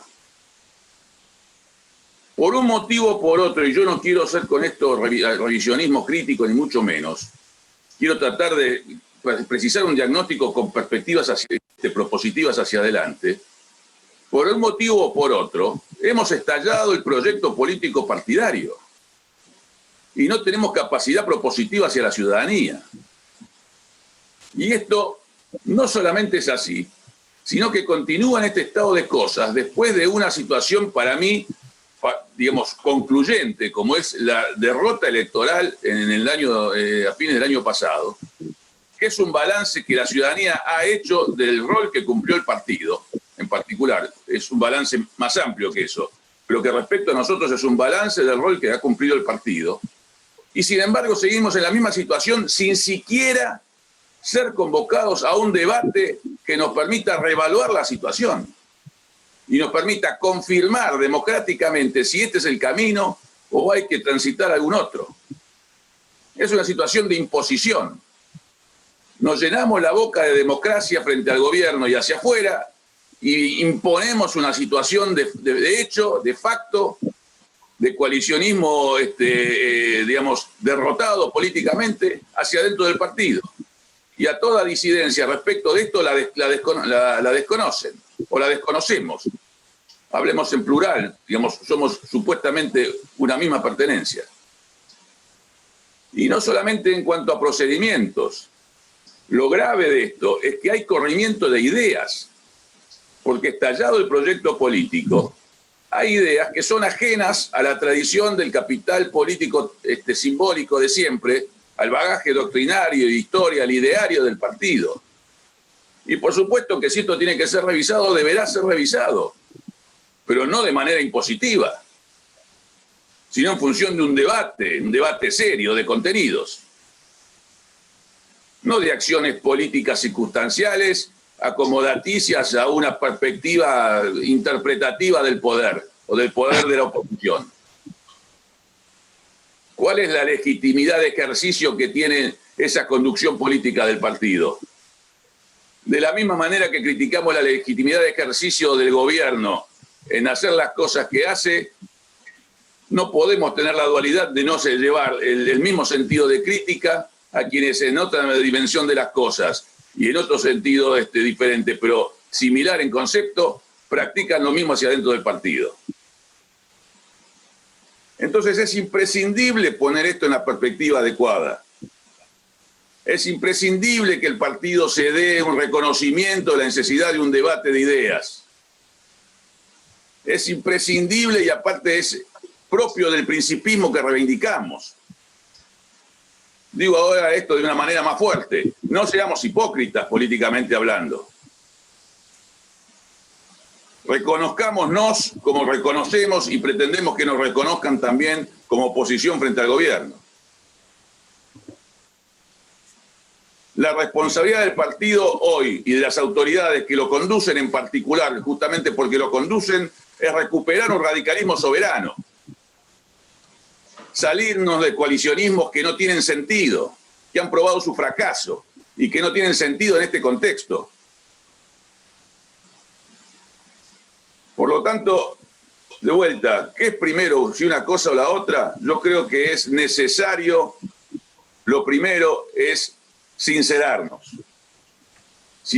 hacia la perspectiva nacional y sincerarnos hacia la perspectiva partidaria.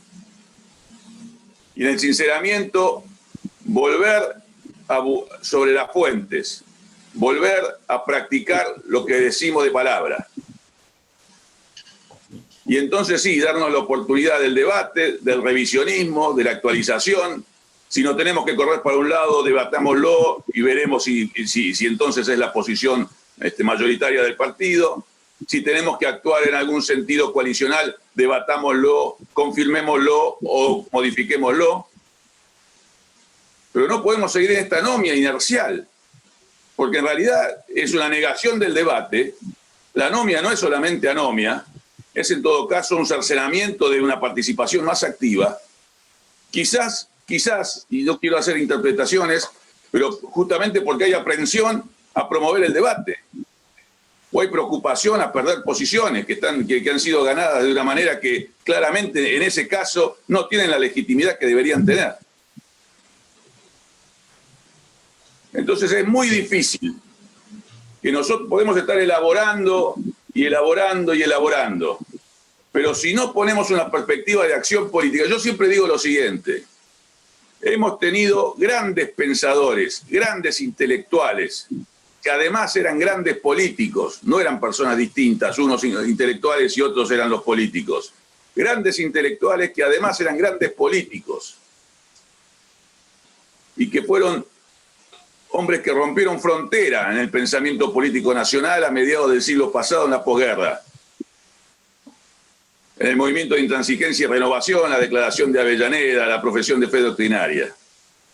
Es gente que pensó la socialdemocracia en América Latina por primera vez, en momentos en que todavía estaba apenas gestándose en Europa. Y pensó un país y tenía un proyecto nacional. Cuando hablamos de la reminiscencia del proyecto nacional, tenemos tendencia a remontarnos hasta la Organización Nacional. Bueno, nosotros mismos como radicales teníamos un proyecto de país y de nación ya en la década del 40. Y fue de tal magnitud ese bagaje doctrinario que nos alimentó como partido hasta el día de hoy. Hoy un poco con las vestiduras un poco desgarradas, pero digamos, ciertamente nos alimentó durante todos estos años. Los famosos 70 años a los cuales se hace tanta referencia. Y yo digo, gente que proveyó de semejante densidad de pensamiento, no producía un solo documento doctrinario, sino un documento complementario de acción política. Es un ejemplo que hemos sabido seguir. No tenemos acción política, no pensamos la acción política. Elaboramos y elaboramos y elaboramos el qué. Seguimos hablando de republicanismo como si estuviera en duda. ¿Quién duda lo que pensamos los radicales respecto de la república a esta altura? Lo que hay que pensar es el cómo, no el qué. Sí, lo que hay que pensar es el cómo, son las acciones concretas. Y para eso me parece que tenemos que someternos a un sinceramiento, insisto, a un debate y a una práctica política que el partido ha dejado de tener hace mucho tiempo. Me parece que esta es la perspectiva sobre la cual tenemos que mirar la realidad nacional, si no vamos a estar disociando la posibilidad de hacer respecto de tanta propuesta en el aire, bien intencionada, que todos tenemos. No me estoy refiriendo a ninguna situación en particular con esto, pero que todos tenemos como partido y como personas inquietas frente a la realidad. Y en el cómo, y en el debate, me parece que está la reelaboración, la actualización de la doctrina, la afirmación de posición, la reformulación del proyecto político y volver a ganar significancia política frente a la ciudadanía y capacidad propositiva. Gracias, Gustavo. Manolo, de Neuquén. Sí, ¿qué tal? Buenas tardes. Gustavo me sacó todos los conceptos, así que no voy a ser reiterativo. Yo lo que quiero avalar, además de lo que, si puedo, ¿no es cierto?, intelectualmente, pero a Víctor y a Mario, ¿no es cierto?, cuando decían que se necesita un partido fuerte, ordenado, orientador, para hacer, pensar, proponer políticas de Estado, ¿no es cierto?, como dice Francisco. Para mí, primero hay que asegurarse de eso, porque yo he tenido la mala impresión justamente que hay correligionarios desorientados, quizás porque no tienen una guía o algo que les sirva de faro, que hasta lo miran, escuchan con simpatía a este señor Esper, que quizás sea, que yo no puedo dudar de un loco bárbaro. Bueno, el otro, a López Murphy, todo lo que usted quiera, a este irreverente despeinado, que no me acuerdo, Müller, no me acuerdo cómo se llama, como soluciones para el problema del país. Y yo sinceramente le digo, no podés, el liberalismo, esas ideas ya fracasaron con Macri, fracasaron con Menem, fracasaron. ¿Cómo querés vos decir entusiasmarte con esta idea de estos señores? Y desgraciadamente hay mucha gente. Por eso yo entiendo que es muy importante que vengan esas elecciones de Córdoba, haremos acá en Neuquén, donde sea, a ver si podemos ordenarnos y hacer un planteo y ser faro para nuestros afiliados, y no que cada uno ande desperdigando ideas que no nos representan ni es la matriz nuestra radical. Gracias. Gracias, Manolo. Víctor, después Pepe y ya después Francisco, si te parece, redondeamos. Gracias, Mario. Cortito, la verdad que vuelvo a insistir, ante la presencia de Francisco y Gustavo, opinar de mi parte es una osadía. Pero aún así intento hacerlo. A ver, y no es que quiera hablar de mi situación sentimental, mi ex pareja es chilena, yo viví y estuve yendo y viniendo durante 10 años, tiene un apellido muy particular, se llama Azócar, es sobrina de Patricio Erwin Azócar, y una vez tuve la oportunidad de sentarme a charlar con él. Bueno, le hice una sola pregunta: si le fue difícil gobernar después de tantos años de dictadura de Pinochet. ¿Y por qué lo cuento?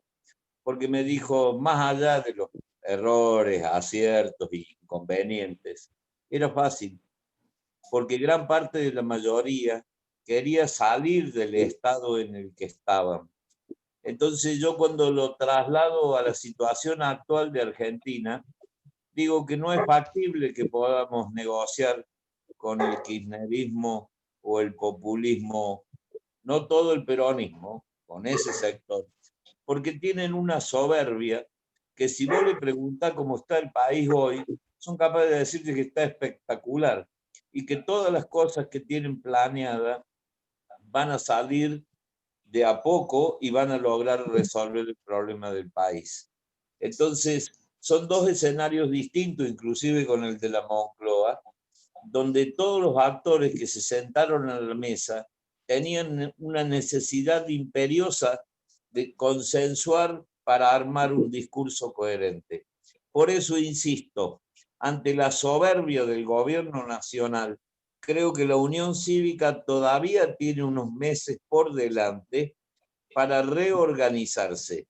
Y no sé, pueden que lo consideren una tontería, pero a mí me parece que la gestión que se está haciendo en Córdoba, más allá de las 10 o 11 líneas internas que hay, nos va a permitir participar. Lo que queremos es participar. Y ¿saben qué? No los que nunca tuvimos un cargo. Lo que quieren participar son los ciudadanos. Y yo estoy convencido que para construir una política pública hace falta, en la toma de decisión de la misma, que participen todos los actores del escenario. Caso contrario, la política pública no sirve. Entonces, ¿qué me queda como reflexión? El radicalismo necesita llamar a todos los actores, pero no a los grandes dirigentes, ni a los sabios, ni a los que saben mucho. Necesita hablar con la gente, como hablaban nuestros viejos punteros radicales, y consensuar ideas para construir políticas públicas que resuelvan los significantes vacíos de la CLO. Si no logramos eso, en los próximos 6 meses estamos totalmente fuera de lograr una unión cívica radical que sea una estructura capaz de competir, no por el gobierno, a lo mejor con alianzas, pero siempre con consenso y disenso. Y ahí voy a lo que dice Francisco: armar una agenda que construya una política general sobre 10, 12 puntos de coincidencia. Quería hacer esta pequeña reflexión, y la verdad que ante la presencia de Francisco y Gustavo, lo mío no es mucho, pero creo que al menos es un disparador de una posición a la cual estoy convencido de que al menos tengo una ilusión y quiero transformarla en una realidad. Gracias, Mario. Gracias, Víctor. Pepe Quinta, de la UTR de Mendoza. Sí, ¿me escuchás? Sí, con mucha descarga, pero... Espérate un poquito. Es onda larga, porque se ve que estás en onda corta ahí. Una antigüedad lo mío, ¿no? No, es el ventilador. Me hace mal el aire acondicionado. ¿Ahí se escucha mejor? Ahora sí. No te vemos, pero te escuchamos. Ahí está, sí, ahí está. Bueno, después de escucharlo a... No voy a decir ídolo porque eso se me va a agrandar el pelado. pero realmente Gustavo siempre me deja con alguna sabiduría para acumular. Y bueno, Francisco, la primera vez que lo escucho realmente me gustó y aprendí un montón de cosas que a veces no lo tenemos y carecemos de la información. O sea que somos ignorantes en la información. Yo voy a tocar más el tema sindical, de lo que más sé, y el tema de la higiene y seguridad. Con lo que dijo Francisco, tiene razón. Cualquier persona puede circular por el país. Cualquiera. Puede entrar y salir de la provincia que se le dé la gana. Siempre y cuando se cumplan los protocolos. Esto es fácil. ¿Me entendés, Francisco? El tema es la irresponsabilidad del ciudadano. ¿Por qué? Porque si te dicen que tenés que andar con un barbijo, por ejemplo, y andamos todos sin barbijo, la culpa no es del protocolo, es la culpa de la gente. Si se cumplieran las cosas como corresponde, yo te aseguro, como profesional, que podés abrir cualquier empresa, la que se te dé la gana, y se puede trabajar tranquilamente. Exactamente lo mismo con la agricultura. No habría ningún problema. Ningún problema. ¿Por qué? No sé. Que una de las preguntas que te dice si realmente hay un negocio atrás de la pandemia y sobre todo atrás de la cuarentena. No sé, tengo mis dudas. El otro tema, el sindicalismo. El sindicalismo del justicialismo, kirchnerismo, pongan el nombre que quiera, es un equipo como vendría siendo como SWAT en los yanquis, es un equipo de combate que sale pura y exclusivamente a combatir el radicalismo. Cuando no está el radicalismo, se van a los cuarteles de invierno y no aparece más. Cuando sale a la lucha, lo que supuestamente tendríamos que tener es un equipo de contrarreste, que sería el gremialismo radical. No existe. Y vos, Mario, que estás ahí, sabes, son muy buena gente, pero necesitamos más participación del trabajador, cosa que a veces los mismos dirigentes no nos permiten incluir en la parte gremial, que es muy importante para el partido, muy importante, pero no lo ven así, creen que todo es política, y no es así. El voto viene del trabajador, no del empresario, como muchos dirigentes políticos lo creen. Respecto a la oposición, ¿qué oposición? ¿Qué oposición? Si nosotros lo primero que tenemos que resolver es la gran grieta que tenemos dentro del radicalismo, que es mucho mayor que la grieta a nivel país. Y eso sí, concuerdo con Gustavo. Acá tenemos no sé cuántas internas dentro del radicalismo y nos está llevando a la exclusión del propio radicalismo. Porque las elecciones pasadas no las perdió el PRO, las perdió el radicalismo. Porque Macri, él hizo la de él. Y nosotros, ¿qué le decimos al militante común? Que se equivocó Sanz, que se equivocó Cornejo, que se equivocó... ¿Y nosotros? Porque el militante es el que la sufre. El militante es el que la sufre cuando el municipio cambia de color político y ese militante se va a la calle. Porque estos señores que están arriba no la ven, ni la van a sentir, y perdónenme si toco a alguien. Pero el trabajador que se levanta toda la mañana a buscar el mango y que es un empleo público, es el que está con el corazón en la boca si cambia o no cambia el color político. Oposición. El radicalismo siempre estuvo predispuesto al debate y para poder llegar a un acuerdo. El kirchnerismo no. ¿Ustedes creen que se puede dialogar con esta señora? Imposible. Si a la señora no le importa a la Argentina. Lo que le importa es su banco y que todo esté bien. Con respecto a lo que dijo también Gustavo, lo apoyo. Yo creo que nos debemos un gran debate, pero entre todos. Y como decimos en gremialismo, saquemos todos tapitos al sol. Y metamos en una habitación, y discúlpenme la expresión, si hay mujeres acá y que me disculpen, caguemos una trompada, muchachos, pero salgamos todos unidos y salgamos todos amigos, porque así como estamos, el radicalismo, y lo vuelvo a repetir, está en terapia intensiva, en cualquier momento se nos muere. Entonces, ¿qué necesita? El oxígeno de los militantes, y ese oxígeno es cuando nosotros nos organicemos como partido, trabajemos como partido, unidos como corresponde, y como estábamos en el 83 con Alfonsín. Hoy por hoy, tenemos 200 Alfonsines que al final de todos nos hacemos uno. Y el radicalismo se nos está cayendo. Y los trabajadores, los auténticos trabajadores que estamos trabajando dentro del sindicalismo y que defendemos el gremialismo, estamos más solos que nunca. O sea que hoy no tenemos un horizonte dentro del mismo radicalismo. Por eso concuerdo que nos debemos el gran debate, y no como dijo alguien, con los jerarcas. Los jerarcas hacen lo de ellos. Hacen lo de ellos para la política interna de ellos, pero no para el militante y sobre todo para nuestra querida Unión Cívica Radical. Entonces apoyo totalmente lo que dijo Gustavo, que nos debemos un gran debate y que nos saquemos trapito al sol y que realmente hagamos las cosas como corresponde. Muchas gracias, Mario, por haberme invitado y es un gusto estar acá. Gracias, Pepe. Vos sabés que yo integro la CGT y cuando ganó Macri, asumió Macri, les dije, muchachos, bienvenido al camino que nosotros venimos transitando por 4 años mínimo. Vamos a compartir el mismo camino. De acá a 4 años. Si el gobierno cambia, volvemos, ustedes van otra vez del camino que nosotros seguimos trayendo. Nosotros traemos el camino de defender a los trabajadores y ustedes, en su zigzagueo, algunas veces plantean las mismas cosas que nosotros y otras veces se olvidan. Pero bueno, era un comentario nada más. Francisco, como para... Bueno, yo, Mario, agradecerte y decir que coincido totalmente con lo que ha dicho Gustavo. Me parece que en Argentina podemos estar de acuerdo en qué tenemos, qué queremos, pero el tema es ponerse de acuerdo en cómo lo hacemos. Ese es un desafío. En segundo lugar, ratificar lo que él ha dicho. El político es un hombre de acción. El intelectual es un hombre de reflexión. El político es un hombre de reflexión, pero sobre todo de acción.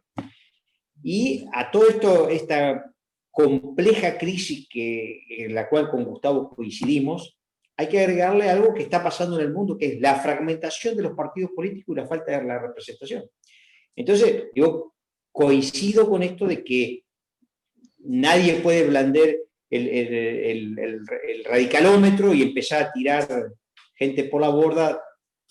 Todos son, con más o menos votos, todos son importantes porque todos tienen que pueden hacer importantes aportes de ideas. Pero lo que no podemos volver a hacer es subirnos atrás de un proyecto biográfico como fue el de Macri. Me parece que no podemos volver a cometer esa equivocación.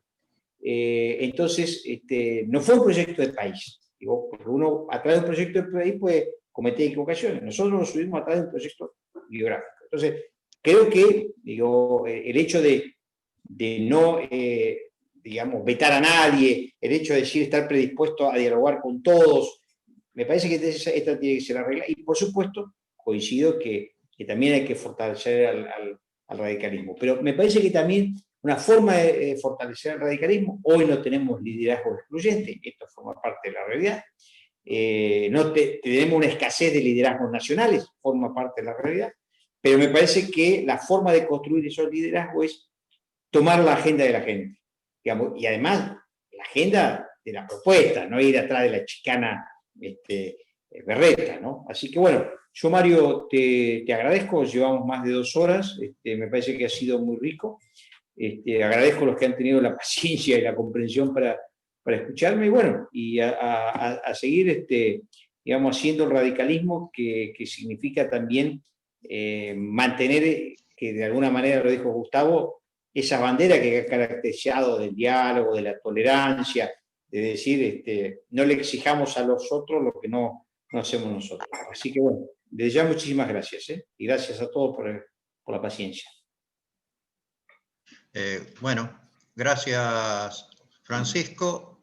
La idea de esto es la vuelta al debate. El miércoles que viene vamos a ver con qué otro tema estamos. Los espero a partir de las 20 horas.